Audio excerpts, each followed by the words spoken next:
സർവസംശയച്ഛേത്താരം സച്ചിദാനന്ദവിഗ്രഹം സദാ സുസ്മേരവദനം ബാലകൃഷ്ണം നമാമ്യഹം.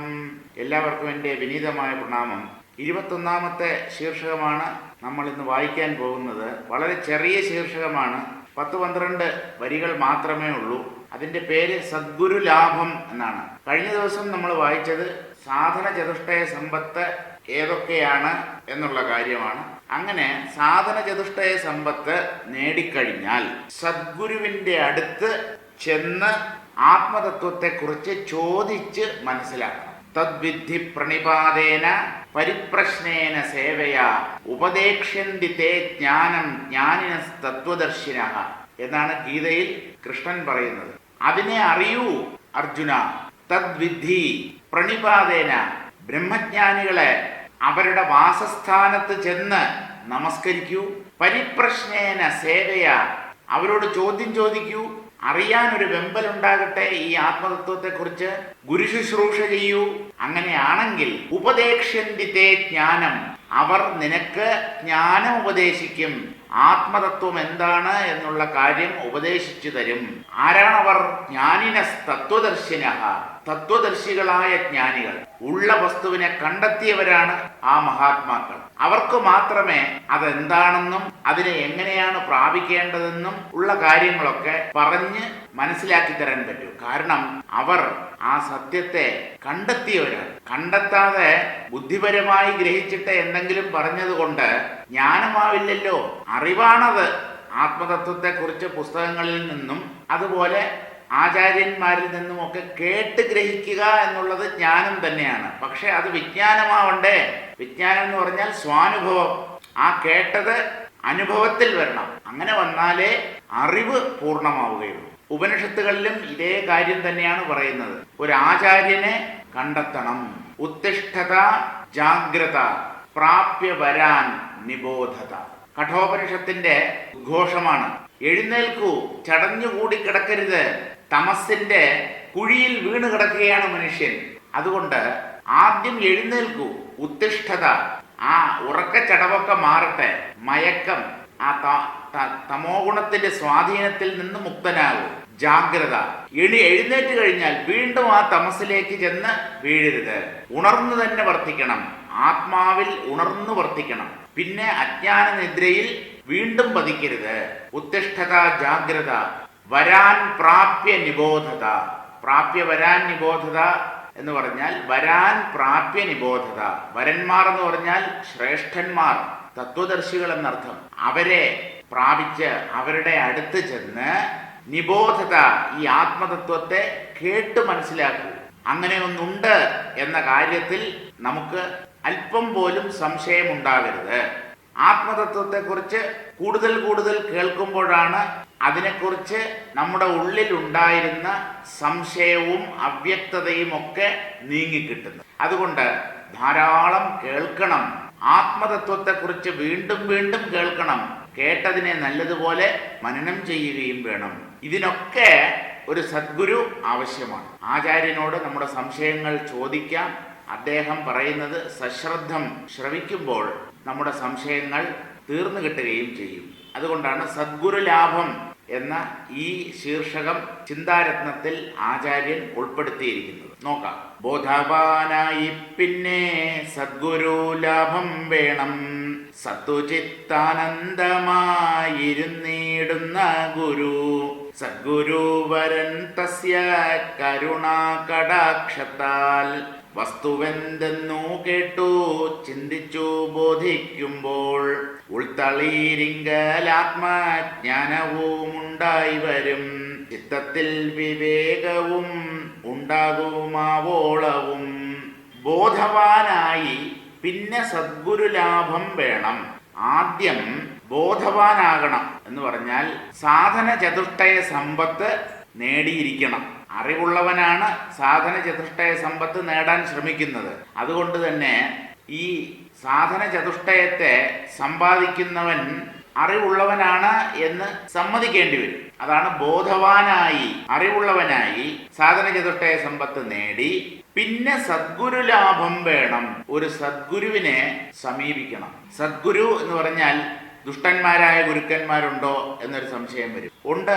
വേഷം കെട്ടി നടക്കുന്ന അനേകം ആളുകൾ നമ്മുടെ സമൂഹത്തിലുണ്ട്. എന്തെങ്കിലും പറഞ്ഞ് ഒന്നും അറിയാത്ത ജനങ്ങളെ തെറ്റിദ്ധരിപ്പിച്ച് അവരുടെ സ്വാർത്ഥലാഭത്തിനായി അവർ ഉപയോഗിക്കും. അതുകൊണ്ട് എല്ലാ ഗുരുക്കന്മാരും സദ്ഗുരുക്കളല്ല. സദ്ഗുരുവിന് കിട്ടാൻ പുണ്യം ചെയ്യണം. ഈശ്വരാനുഗ്രഹം കൊണ്ട് മാത്രമേ അങ്ങനെയുള്ള ജ്ഞാനികളുടെ അടുത്ത് നമുക്ക് ചെന്ന് എത്തിപ്പെടാൻ പറ്റും. അപ്പൊ സദ്ഗുരു ലാഭം വേണം.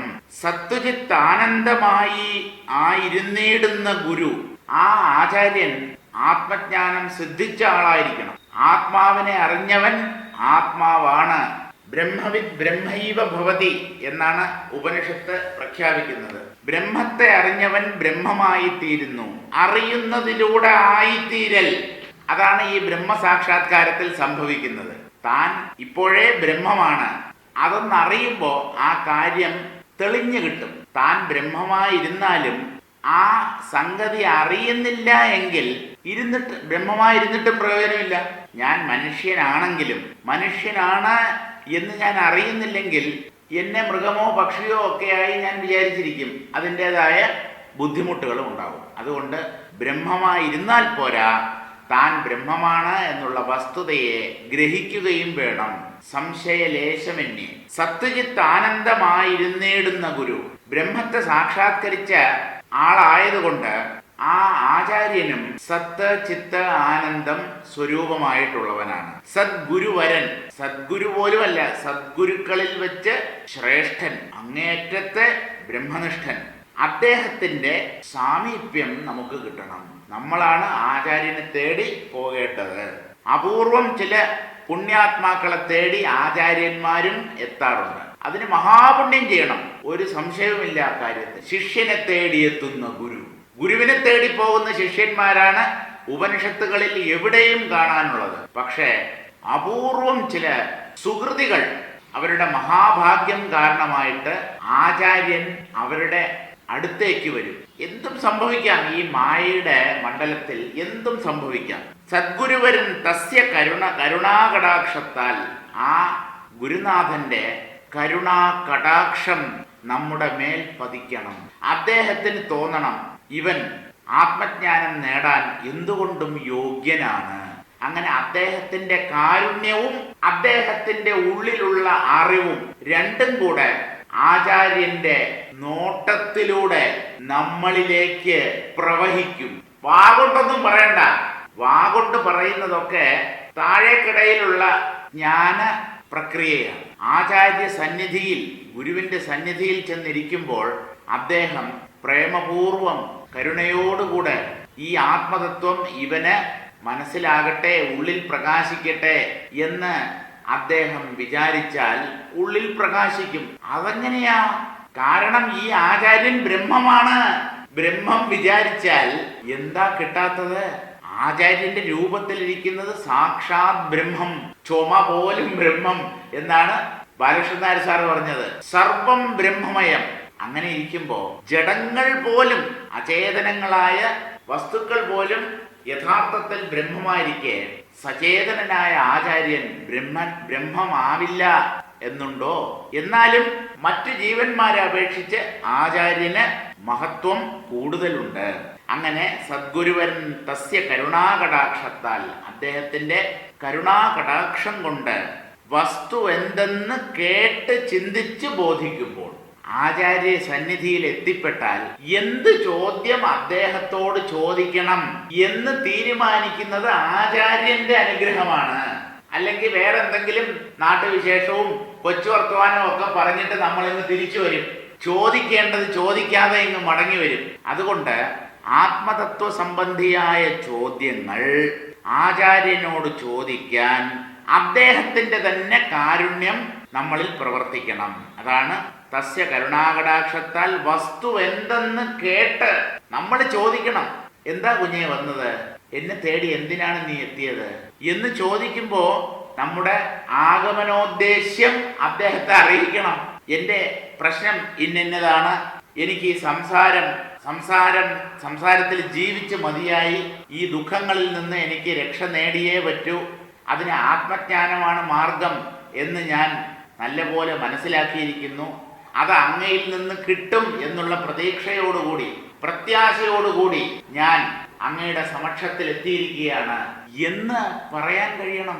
അല്ലാതെ താൻ എന്തിനാണ് ആചാര്യന്റെ സന്നിധിയിൽ ചെന്നെത്തിയിരിക്കുന്നത് എന്ന് പോലും അറിയാത്ത ശിഷ്യന് ഉപദേശം നൽകിയിട്ടെന്ത് കാര്യം?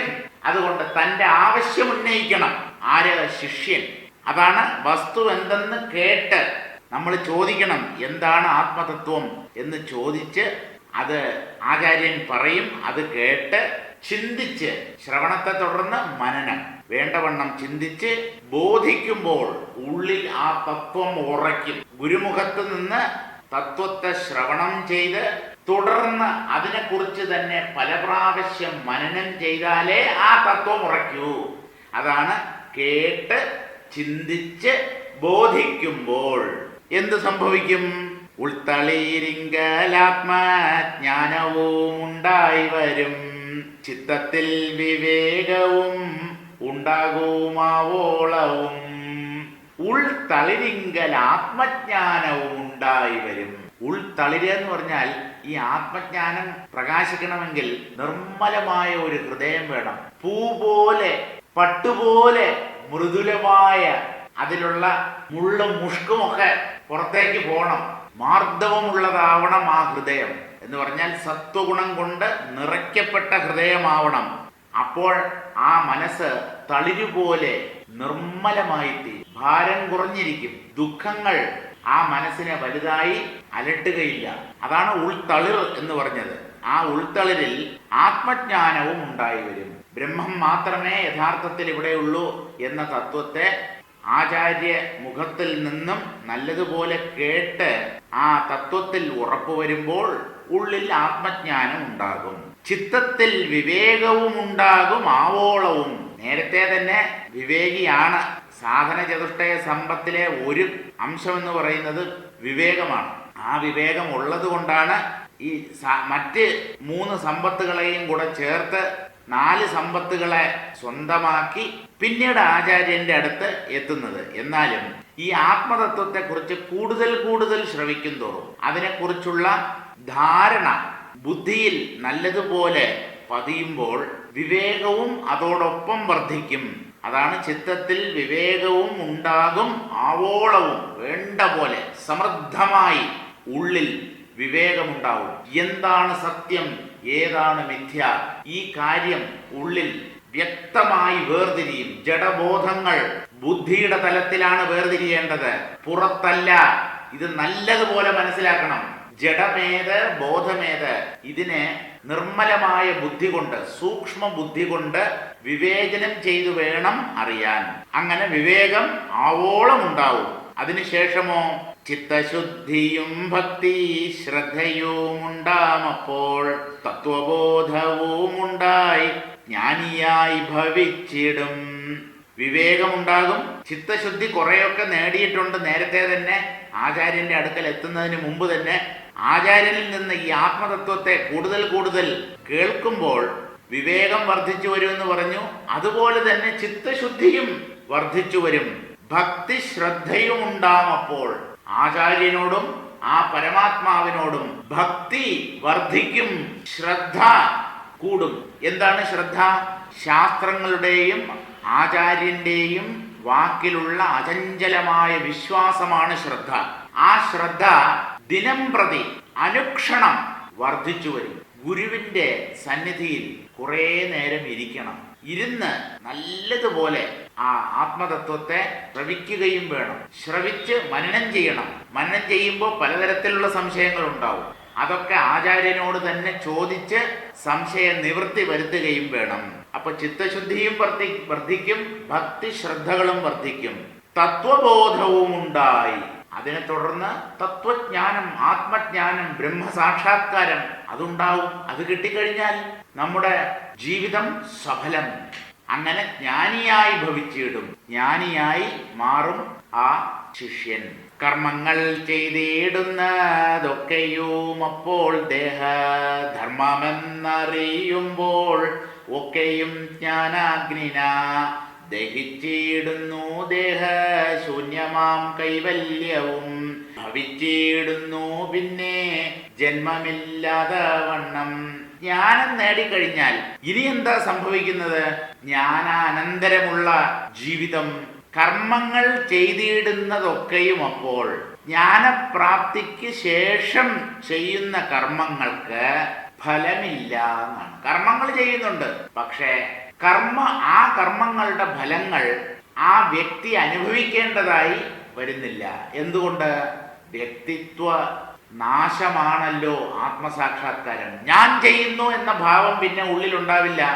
ആത്മാവ് മാത്രമേ ഉള്ളൂ, ഞാനൊന്നും ചെയ്യുന്നില്ല എന്നാണ് തീരുമാനം. അപ്പൊ പിന്നെ ഈ കർമ്മങ്ങളുടെ ഫലങ്ങൾ ആരെ വന്നണയും?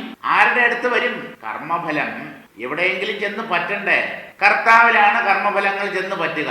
കർത്തൃത്വം തന്നെ ഇല്ലാതെ ചെയ്യപ്പെടുന്ന കർമ്മങ്ങൾക്ക് എങ്ങനെ ഫലമുണ്ടാവും?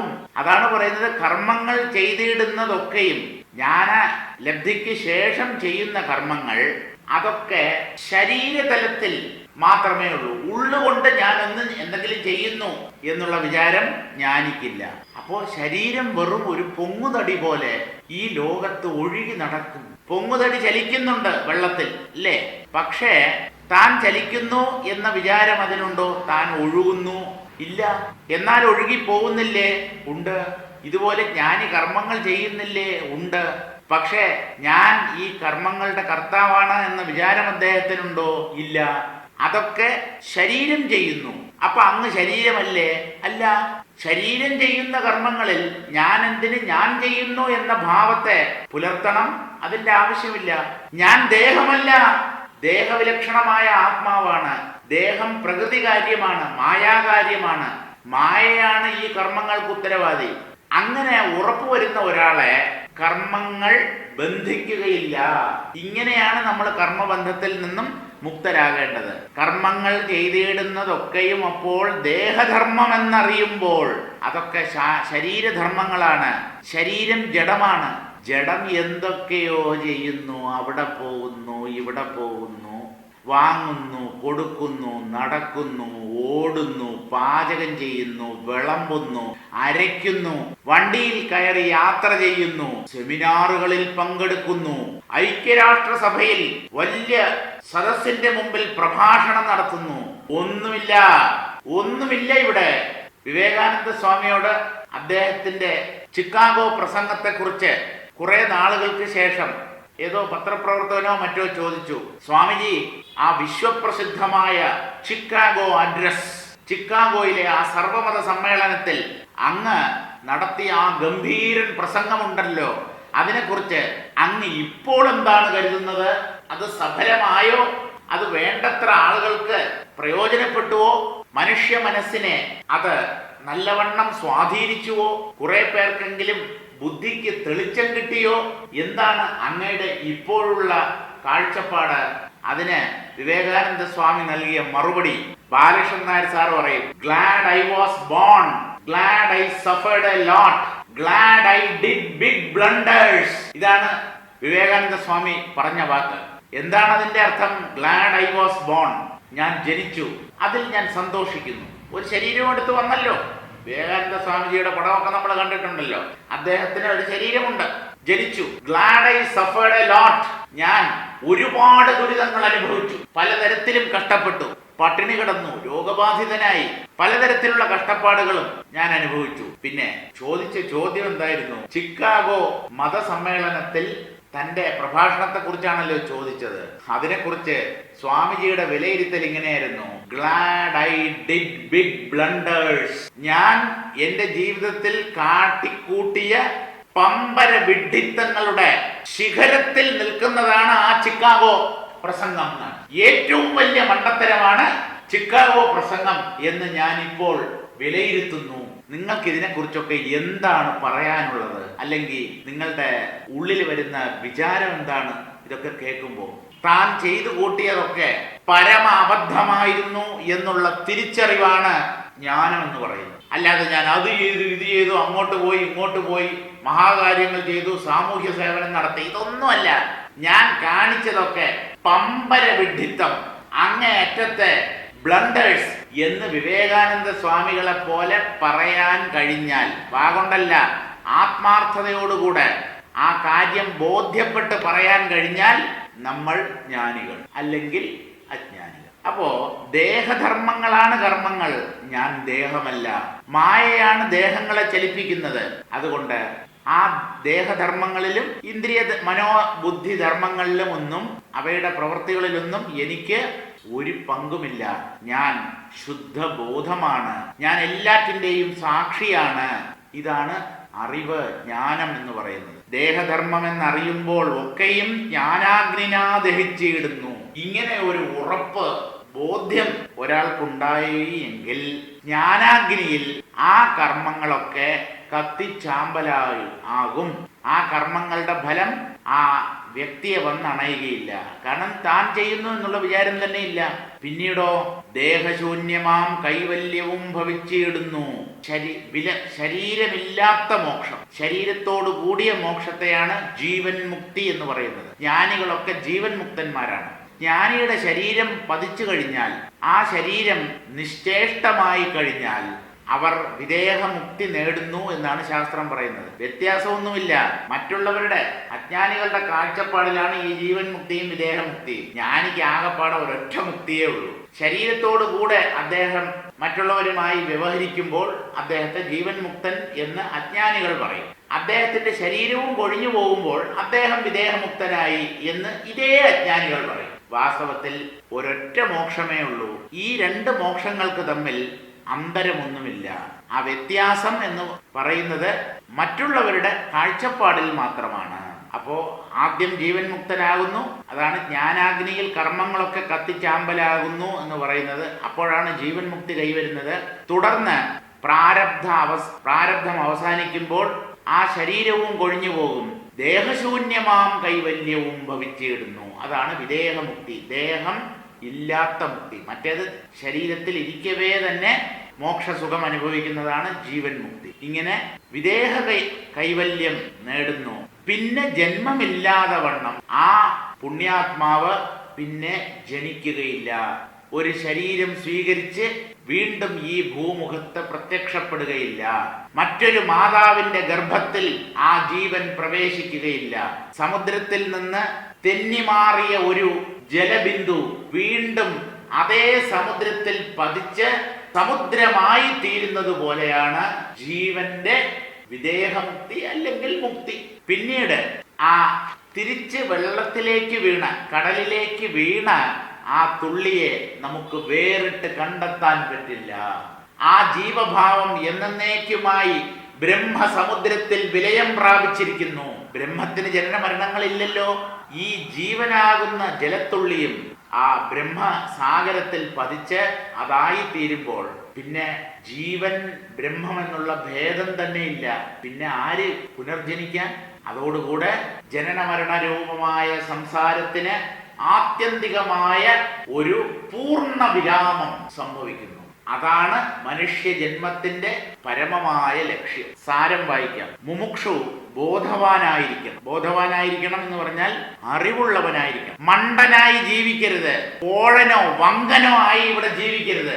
നല്ലതുപോലെ കാര്യങ്ങളെ വിശകലനം ചെയ്ത് തന്റെ ജീവിത ലക്ഷ്യത്തെ തീരുമാനിക്കാൻ പ്രാപ്തിയുള്ളവരായിരിക്കണം ഓരോ മനുഷ്യനും. തുടർന്ന് സദ്ഗുരുവിനെ ലഭിക്കണം. ബോധവാനായി കഴിഞ്ഞാൽ, വേണ്ടത്ര അറിവ് സമ്പാദിച്ചാൽ എന്ന് പറഞ്ഞാൽ സാധന ചതുഷ്ടയ സമ്പത്ത് കുറെയൊക്കെ നേടിക്കഴിഞ്ഞാൽ പിന്നീട് സദ്ഗുരുവിനെ ലഭിക്കണം എന്ന് പറഞ്ഞാൽ സദ്ഗുരുവിനെ തേടി പോകണം.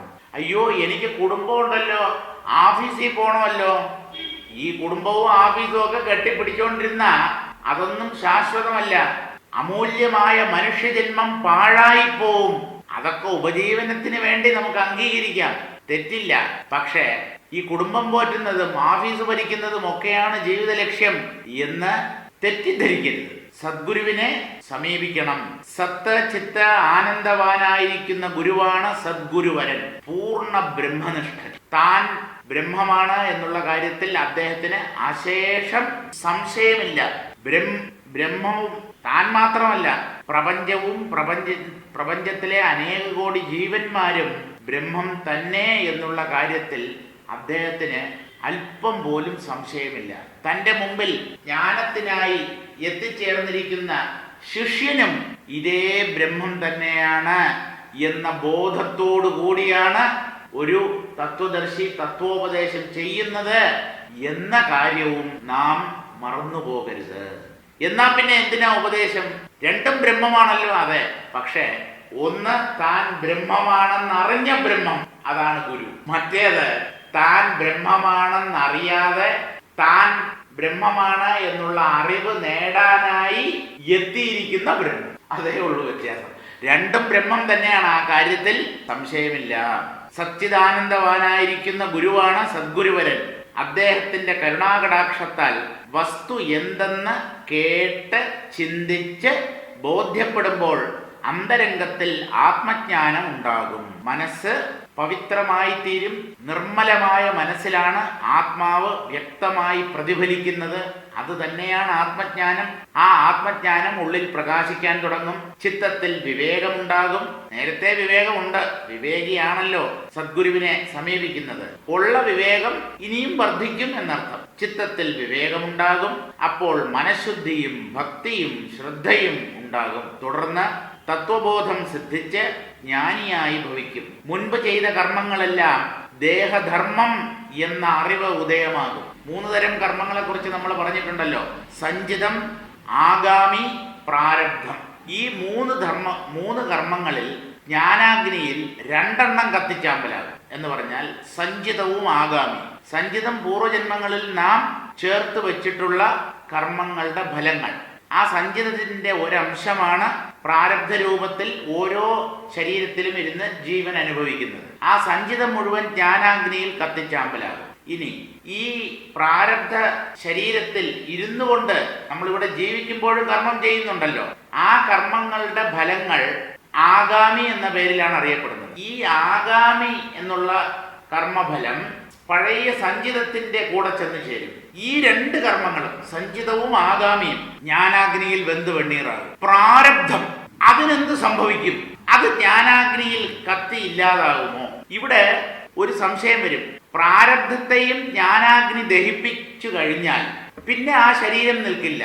അപ്പൊ ജീവൻ മുക്തി എന്ന ഒരവസ്ഥയ്ക്ക് അർത്ഥമില്ലാതാവും. അപ്പൊ അതുകൊണ്ട് ചിലർ പറയുന്നത് ആ ജ്ഞാനിയുടെ ശരീരം ജ്ഞാനത്തിന് ശേഷവും നിലനിൽക്കുന്നത് കൊണ്ട് പ്രാരബ്ധത്തെ കത്തിക്കാൻ, പ്രാരബ്ധത്തെ വെന്ത് വെണ്ണീറാക്കാൻ ഈ ജ്ഞാനാഗ്നിക്ക് കഴിവില്ല. അതായത് ആ പ്രാരബ്ധത്തെ ജ്ഞാനി അനുഭവിച്ചേ പറ്റൂ. അതുകൊണ്ടാണല്ലോ ആ ശരീരം ജ്ഞാനത്തിന് ശേഷവും തുടർന്ന് നിലനിൽക്കുന്നത്. അതുകൊണ്ട് 2 കർമ്മങ്ങൾ മാത്രമേ ജ്ഞാനാഗ്നിയിൽ കത്തിച്ചാമ്പലാകൂ എന്ന് ചിലർ അഭിപ്രായപ്പെടുന്നു. പക്ഷേ വേദാന്ത ശാസ്ത്രത്തിന്റെ സുനിശ്ചിതമായ തീരുമാനം എല്ലാ കർമ്മങ്ങളെയും ജ്ഞാനാഗ്നി കത്തിച്ച് ചാമ്പലാക്കും എന്നാണ്. പഞ്ചദശിയിൽ വിദ്യാരണ്യ സ്വാമികൾ ഈ കാര്യം പറയുന്നുണ്ട്. 3 തരം കർമ്മങ്ങളിൽ 2 കർമ്മങ്ങളെ മാത്രമേ ജ്ഞാനാഗ്നി കത്തിക്കൂ, ചാമ്പലാക്കൂ എന്ന് പറയുന്നവരോട് പ്രാരബ്ധം പിന്നെയും അവശേഷിക്കും എന്നാണല്ലോ കുറെ പേര് കരുതിയിരിക്കുന്നത്. അവരോട് അദ്ദേഹം ഉരുളയ്ക്കുപ്പേരി പോലെ ഒരു മറുപടിയല്ല, ഒരു ചോദ്യമാണ് അദ്ദേഹം ചോദിക്കുന്നത്. വിദ്യാരണ്യ സ്വാമികളുടെ ചോദ്യം എന്തെന്നോ, ഒരു വ്യക്തിക്ക് 3 ഭാര്യമാരുണ്ട് എന്ന് വിചാരിക്കുക. ആ വ്യക്തി ഒരു ദിവസം മരിച്ചുപോയി. ഈ 3 സ്ത്രീകളിൽ 2 പേർ വിധവകളാവുകയും 3ാമത്തവൾ സുമംഗലിയായി തുടരുകയും ചെയ്യുമോ? ഇതാണ് അദ്ദേഹത്തിന്റെ ചോദ്യം. ഭർത്താവ് മരിച്ചാൽ ആ ഭർത്താവിന് 3 അല്ല 300 ഭാര്യമാരുണ്ടെങ്കിലും എല്ലാവരും ഒരേ സമയത്ത് വിധവകളായി തീരും എന്നല്ലാതെ കുറച്ചുപേർ വിധവകളും കുറച്ചുപേർ സുമംഗലികളുമായി എങ്ങനെ ജീവിക്കും? ഇതുപോലെയാണ് എന്നാണ്. ജ്ഞാനാഗ്നിയിൽ സർവകർമ്മങ്ങളും കത്തിത്തീരും എന്നാണല്ലോ കൃഷ്ണൻ പറയുന്നത് ഗീതയിൽ. അതെന്തുകൊണ്ട് ഈ കൂട്ടർ ശ്രദ്ധിക്കുന്നില്ല? യഥൈധാംസി സമിദ്ധോഗ്നി ഭസ്മസാത് കുരുതേർജുന ജ്ഞാനാഗ്നി സർവകർമാൻ യഥൈധാംസി സമിദ്ധോഗ്നി ഭസ്മസാത് കുരുതേ യഥാ അല്ല യഥൈധാംസി സമിദ്ധോഗ്നി ഭസ്മസാത് കുരുതേ തഥാ ജ്ഞാനാഗ്നി സർവകർമാണി ഭസ്മസാത് കുരുതേ തഥ. ഞാൻ പറഞ്ഞതിൽ എവിടെയോ ഒരു പെശകൊണ്ട്, 2 സ്ഥലത്ത് തഥ എന്നുള്ള വാക്ക് വന്നു. യഥൈധാംസി സമിദ്ധോഗ്നി ഭസ്മസാത് കുരുതേർജുന ജ്ഞാനാഗ്നി സർവകർമാണി ഭസ്മസാത് കുരുതേ തഥ. ശരിയാണ് എന്നാണ് എൻ്റെ ഓർമ്മ. 2 തഥ ഉണ്ട് എന്നാണ് എനിക്ക് തോന്നുന്നത്. എന്തായാലും അർത്ഥം ഇത്രയേ ഉള്ളൂ. എങ്ങനെയാണോ ഒരു അഗ്നിയിൽ അല്ലെങ്കിൽ അഗ്നികുണ്ഡത്തിൽ ഹോമിക്കപ്പെട്ട എല്ലാ ഇന്ധനങ്ങളെയും, വിറക്, ചുള്ളി, ഹോമകുണ്ഡത്തിൽ വിറകല്ല, നമ്മൾ സമിത്ത്, ദർഭ, ഹവിസ് ഇതൊക്കെയാണ് ഹോമിക്കുന്നത്. അഗ്നിയിൽ എന്ത് നിക്ഷേപിച്ചാലും ഒരു വിവേചനവുമില്ലാതെ അതിനെയൊക്കെ അഗ്നി കത്തിച്ചു കളയും. അതുപോലെ ജ്ഞാനമാകുന്ന അഗ്നിയും എല്ലാ കർമ്മങ്ങളെയും കത്തിച്ച് ചാമ്പലാക്കും എന്നാണ് കൃഷ്ണന്റെ അഭിപ്രായം. ഈ എല്ലാ കർമ്മങ്ങളിലും എന്നുള്ള വാക്ക് 3 കർമ്മങ്ങളെയും സൂചിപ്പിക്കും. സഞ്ചിതം, ആഗാമി, പ്രാരബ്ധം. 3 കർമ്മങ്ങളും വെന്ത് വെണ്ണീറാകും. അപ്പോ ഒരു സംശയം വരും, പ്രാരബ്ധവും ജ്ഞാനാഗ്നിയിൽ ചാമ്പലാകുമെങ്കിൽ പിന്നെ ജ്ഞാനിയുടെ ശരീരം എങ്ങനെ തുടർന്ന് നിൽക്കുന്നു എന്നൊരു സംശയം വരും. താൻ ശരീരമല്ല, ബോധമാണ് എന്ന ഉറപ്പാണല്ലോ ഒരു ജ്ഞാനിക്കുള്ളത്. അതുകൊണ്ട് പ്രാരബ്ധം തനിക്കില്ല എന്ന് അദ്ദേഹം വ്യക്തമായി അറിയുന്നു. അദ്ദേഹത്തെ സംബന്ധിച്ച് പ്രാരബ്ധവുമില്ല. ജ്ഞാനിയുടെ ശരീരചലനങ്ങളെയാണ് മറ്റുള്ളവർ പ്രാരബ്ധം എന്ന് വിശേഷിപ്പിക്കുന്നത്. അവര് ശരീരം സത്യമാണെന്ന് കരുതുന്നതിന് ജ്ഞാനി എന്ത് പിഴച്ചു? അതുകൊണ്ട് ജ്ഞാനിക്ക് ഒരു തരത്തിലുള്ള കർമ്മങ്ങളുമില്ല. ആ ശ്ലോകം ഇതാണ്: യഥൈധാംസി സമിദ്ധോഗ്നി ഭസ്മസാത് കുരുതേ അർജുന ജ്ഞാനാഗ്നി സർവകർമാണി ഭസ്മസാത് കുരുതേ തഥാ. അതുകൊണ്ട് ജ്ഞാനിക്ക് ഒരു കർമ്മബന്ധവും ഇല്ല. ജ്ഞാനിക്ക് ഈ ശരീരം സത്യമല്ല. ശരീരമാണല്ലോ ഈ പ്രാരബ്ധ അനുഭവങ്ങളിൽ പെട്ട് സുഖിക്കുകയും ദുഃഖിക്കുകയും ഒക്കെ ചെയ്യുന്നത്. വേദനയും രോഗവും ഒക്കെ ശരീരത്തിലാണല്ലോ. പക്ഷേ ആ ശരീരം താനല്ല എന്ന് ഉറപ്പു വന്ന ഒരു ബ്രഹ്മനിഷ്ഠന് പ്രാരബ്ധമുണ്ട് എന്ന് നമുക്ക് എങ്ങനെ പറയാൻ പറ്റും? ഞാൻ ശുദ്ധബോധമാണ്, ഈ ശരീരവുമായി എനിക്ക് യാതൊരു തരത്തിലുള്ള ഇടപാടോ ബന്ധമോ ഇല്ല എന്ന് ഉറപ്പു വരുന്നതാണ് വാസ്തവത്തിൽ ബ്രഹ്മനിഷ്ഠ. അതുകൊണ്ട് ജ്ഞാനിക്ക് ഒരു തരത്തിലുള്ള കർമ്മങ്ങളും ഇല്ല എന്ന് വേണം നാം മനസ്സിലാക്കാൻ. തുടർന്ന് തത്വബോധം സിദ്ധിച്ച് ജ്ഞാനിയായി ഭവിക്കും. മുൻപ് ചെയ്ത കർമ്മങ്ങളെല്ലാം ദേഹധർമ്മം എന്ന അറിവ് ഉദയമാകും. ശരീരമാണ് ചെയ്തത്, താനൊന്നും ചെയ്തിട്ടില്ല എന്നുള്ള നിശ്ചയം ജ്ഞാനിയുടെ ഉള്ളിലുണ്ടാവും. അതിൻ്റെ ഒന്നും കർത്തൃത്വം എനിക്കില്ല, ഞാൻ തെറ്റായി മനസ്സിലാക്കി. ഇപ്പോഴിതാ ശരിയായ ധാരണ എനിക്കുണ്ടായിരിക്കുന്നു.